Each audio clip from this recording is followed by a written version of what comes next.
সোনারগাঁয়ের মাধবপুরের কিছু কিছু বাইরে হইতেছে তাহিরি নাকি টাকা ছাড়া মাহফিল করে না। তাহিরি নাকি আওয়ামী লীগের দালাল, তাহিরি নাকি অমুক দলের দালাল।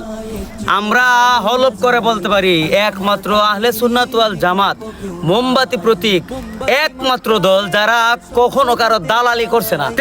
সকালে এক কথা বিকালে আরেক কথা কখনোই বলে নাই। বিগত 17 বছর কারা দালালি করছে মানুষের জানা আছে, দেখা গেছে। লঙ্গির তলে ছিল সারা 17 বছর, আর এখন সুন্নিদের। আরে ভাই 3 দিনে জ্বালা শুরু হয়ে গেছে, এখনো তো বাকি রয়েছে আর অনেক দিন, মাত্র 3 দিন প্রচারণায় আপনাদের জ্বালা শুরু হয়ে এবার গেল ভাই। সোনারগাঁ মোমবাতির আলো জ্বলছে, এই জ্বালানো কেউ থামাতে পারবে না। চলতে থাকবে ইনশাআল্লাহ।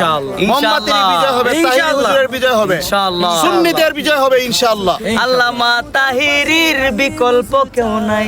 আমার সোনারগাঁ আমার চুনারো ঘাটের ভোটার ভাই একটি কথা বইলা যায়, আল্লামা তাহিরির বিকল্প কেউ নাই।